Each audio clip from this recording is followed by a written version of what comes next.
વડોદરા શહેર police commissioner Narsinh Kumar દ્વારા ઉચ્ચ પોલીસ અધિકારીઓ સાથે બેઠક યોજવામાં આવી હતી। સ્થાનિક સ્વરાજ્યની ચૂંટણીને લઈને પોલીસ સજ્જ છે। માસ્ટર પ્લાન તૈયાર કરવામાં આવ્યો છે। શાંતિપૂર્ણ માહોલમાં સ્થાનિક સ્વરાજ્યની ચૂંટણી યોજાય તે માટે આ ઉચ્ચ અધિકારીઓ સાથેની બેઠક મળી હતી।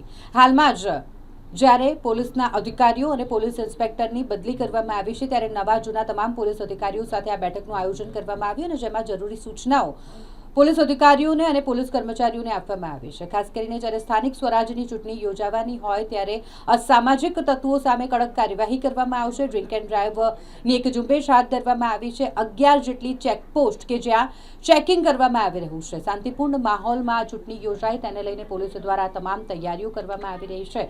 ખાસ કરીને જેઓ પાસે લાયસન્સવાળા હથિયાર છે તે જમા લેવામાં આવ્યા છે। અત્યાર સુધી 25% લાયસન્સવાળા હથિયારો જમા લઈ લેવામાં આવ્યા છે। હજુ પણ આ મામલે વધુ કાર્યવાહી ચાલી રહી છે। આ મામલે વધુ માહિતી આપી રહ્યા છે વડોદરા શહેર પોલીસ કમિશનર નરસિંહ કુમાર। જોવા જઈએ તો કુલ અત્યાર સુધીમાં 112 જેટલા અટકાયતી પગલાં લેવામાં આવ્યા છે। આજના દિવસે 112 એટલે ગઈકાલે 112 અને અત્યાર સુધીમાં 331 અટકાયતી પગલાં લઈ લીધા છે, જેમાં 5 અન્ય અટકાયતી પગલાં છે। પાસા તરીકાની માહિતી બેન 0 છે। આ વેરીફાઈ કરાવવી પડશે કારણ કે અહીંયા મને કહેવાય છે પાસા તરીકા થઈ છે છેલ્લા 5 દિવસમાં। ઠીક છે, તો આ માહિતી પર વેરીફાઈ કરાવી દેશો અને નેક્સ્ટ અટકાયતી પગલાંની માહિતી છે। राज्य चूंटणी पंच द्वारा 1 एप्रिल 2026 रोज तालुका पंचायत, जिला पंचायत અને નગરપાલિકાઓના ચૂંટણીની જાહેરાત કરવામાં આવેલ છે અને તેના સાથે જ આદર્શ આચારસંહિતા અમલમાં આવી ચૂક્યા છે। તે દિવસથી જ શહેર પોલીસ સમગ્ર શહેરી વિસ્તારમાં અને સાથે સાથે એજીસમાં આવતા તાલુકા પંચાયત અને જિલ્લા પંચાયત જ્યુરિસ્ડિક્શનમાં ઇલેક્શન સંબંધિત પ્રક્રિયા એક શાંતિપૂર્ણ માહોલમાં સંપન્ન થાય તે માટે ગતિમાન બનીને કેટલાક એક્ટિવિટી શરૂ કરી દીધી છે। તમે જાણો છો કે થોડા સમય પહેલા રાજ્ય પોલીસ દ્વારા કેટલાક ઇન્સ્પેક્ટરોના નવા નિયુક્તિ પણ થયું છે। આના પરિપ્રેક્ષમાં આપણા આંતરિક બદલીઓ પણ થઈ ગઈ છે। એટલા માટે આજે તમામ થાણા અમલદારો, પોલીસ ઇન્સ્પેક્ટર સંવર્ગના અધિકારીઓ, ACP, DCP, additional CP, joint CPO માટે એક 2 કલાકની એક બ્રીફિંગ સેશનનું આયોજન કરવામાં આવ્યું હતું। આમાં ઇલેક્શનની પ્રક્રિયા, જોડાયેલ સ્ટેકહોલ્ડરો અને સમગ્ર પ્રોસેસમાં એક ન્યાયિક મુક્ત વાતાવરણમાં શાંતિપૂર્ણ માહોલમાં ઇલેક્શન સંપન્ન કરવા માટે પોલીસની ભૂમિકા, જવાબદારીઓ અંગે આપણે સેન્સિટાઇઝ કરી છે અને તે અંગેની વિગતવારની એક્શન પ્લાન પણ આપણે તૈયાર કરી છે। આના ભાગરૂપે ને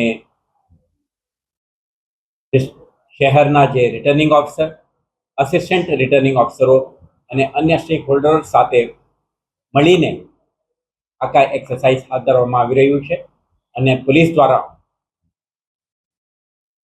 એક માહોલ બને તે માટે anti social elements, non criminals, potential disruptor સામે ક્રેકડાઉન, જે ગુનેગારો વિરુદ્ધમાં આપણે ન્યાયિક પ્રક્રિયા ચાલી રહ્યું છે, જેમના વિરુદ્ધમાં સમન્સ, વોરંટ, નોન બેલેબલ વોરંટનું ઇસ્યુ થયું છે, એના ભજવણી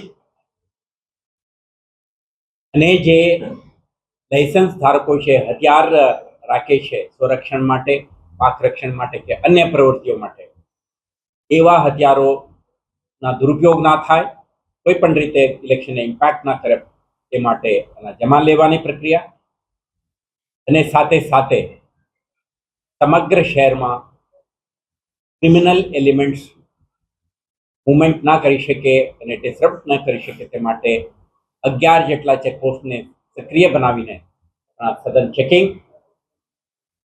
આવા પ્રવૃત્તિઓ સાથે જોડાયેલા નોન ક્રિમિનલ્સ ઉપરનો આપણા જે વોચ સક્રિય બને તો એમના વિરુદ્ધમાં ફર્મ એક્શન માટે આપણે એક્શન પ્લાન બનાવીને અધિકારીઓને સૂચના આપી છે।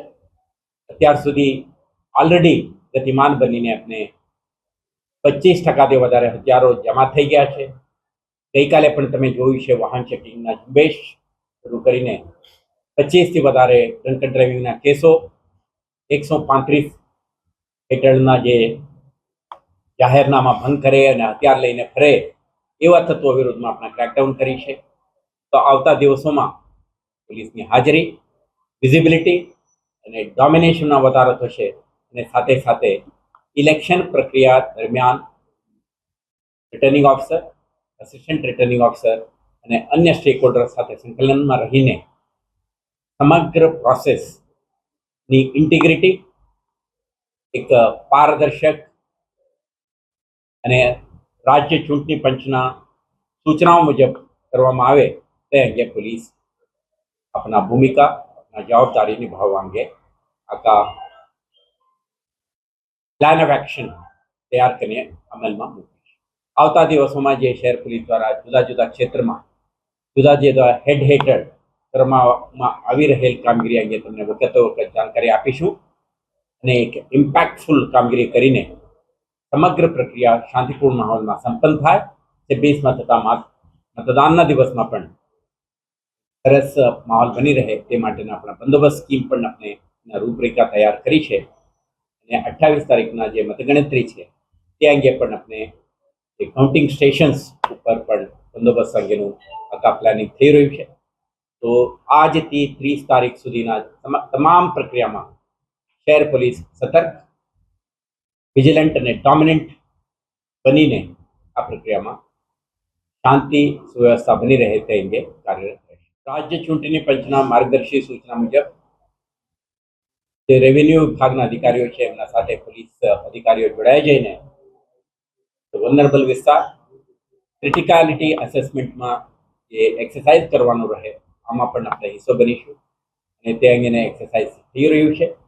કોઈ પણ વિસ્તારના વલ્નરેબિલિટી ને ધ્યાને રાખીને વધારાના પ્રિવેન્ટિવ મેજર્સ, ડોમિનેશન એક્સરસાઇઝ અને મતદાનના દિવસે કરવાની થતી કાર્યવાહી અંગે પણ આપણે એક્શન પ્લાનમાં તૈયારીઓ કરી ચૂક્યા.